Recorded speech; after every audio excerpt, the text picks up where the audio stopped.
Since 1956, when the office of president was created in Pakistan, and until 2010, there have been multiple changes in the role of the president of Pakistan. The position was sometimes strengthened and sometimes reduced to a ceremonial one alone. Just like how it is currently, the constitution prohibits the president from directly interfering or running the government. But what does the government do when the head of state, the president, oversteps? This is exactly what Prime Minister Shehbaz Sharif and his government are mulling over. Leaders from the ruling coalition are now hitting out at the Pakistan President Alvi and are accusing him of not carrying out his constitutional duties. Earlier this month, after Imran Khan's ouster, just hours before Shehbaz Sharif took oath, Alvi fell ill. The president complained of discomfort and went on leave without any explanation. The same was repeated when Shehbaz Sharif's cabinet was to be sworn in. The oath-taking ceremony was initially delayed by a day after President Alvi refused to administer the oath to them. He apparently excused himself from the ceremony. The Senate chairman then administered the oath to the cabinet.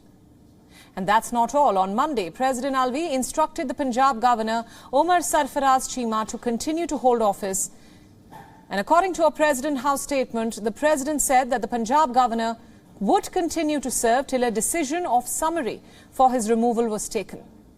The coalition government is miffed with this move because the Punjab governor had refused to administer the oath to the new Punjab Chief Minister, Hamza Shehbaz Sharif's son. They are asking the president to resign. In a tweet, the PMLN leader, Maryam Nawaz, said that if the president does not have the courage to fulfill the constitutional responsibilities, he must resign. The former joint opposition was successful in ousting Imran Khan, but now they are facing a challenge from the head of the state. The PMLN leaders are asking if Alvi is the president of Pakistan or just the PTI. The man in the spotlight, President Alvi, is a founding member of the Pakistan Tehreek-e-Insaf, or the PTI. He even participated in preparing the party constitution of the PTI. In 2001, he became the vice president of the party. He was elected as president in September of 2018, and a month after Imran Khan was sworn in as prime minister. So is he, as president, finding it difficult to keep away his political alignments? The coalition government certainly wants to change the head of the state. But how easy or difficult is it for them? According to Article 47 of Pakistan's constitution, the president may be impeached on a charge of violating the constitution or gross misconduct. The president may also be removed from the office on the grounds of physical or mental incapacity.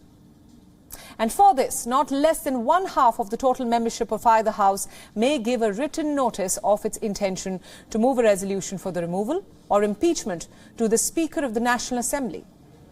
The Speaker then shall within 3 days send a notice to the President and summon the two houses in a joint setting not earlier than 7 days and not later than 14 days.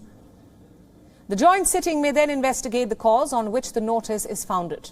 The President shall also have the right to appear and be represented during the investigation if and before the joint sitting.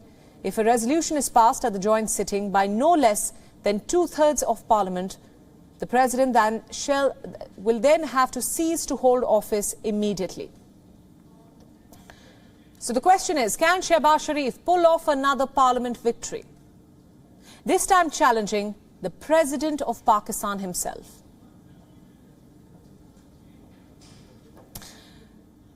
Now, to answer some of these questions, our Pakistan Bureau Chief Anas Malik now joins us live for more on this. Anas, thanks for joining us. Now, as we've been telling our viewers, the political turmoil is only worsening in Pakistan. Leaders from the ruling coalition are now hitting out at the president himself, accusing him of not carrying out his constitutional duties. Tell us more about this. Well, we've seen that the president has been absent from key events, be the oath-taking of the Prime Minister that took place last Monday night, or be the recent oath-taking of the Federal Cabinet. In both the occasions, the President had excused himself on medical grounds, and that is the reason we saw that today, when that courtesy call between the Prime Minister Shehbaz Sharif and the President Dr. Alvi began, it began on the note when where Shehbaz Sharif actually inquired about the president's health.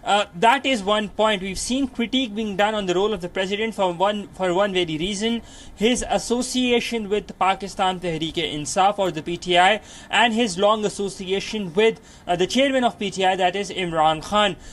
He was a member of the parliament on behalf of the PTI as well, but then he later resigned and went on to become the president, and since then he's been in power. Now there have been talks to impeach him, and Fawad Chaudhry in a tweet had said that if a president would ask for a vote of confidence from the prime minister, and in case if one or the party or the two party abstains, then there can be trouble for the Imran Khan, for the Shehbaz Sharif led government. That being said, that is one of the key points, and that is the reason we're seeing this huddle being done with regards to some movement towards the impeachment of the president, though it will take time for one very reason: to gather that 2/3 figure of for the impeachment of the president in both the houses combined. That is something that needs to be worked out. Priyanka. Right, Anas, thanks so much for all those updates. Thanks for joining us on WION at this hour.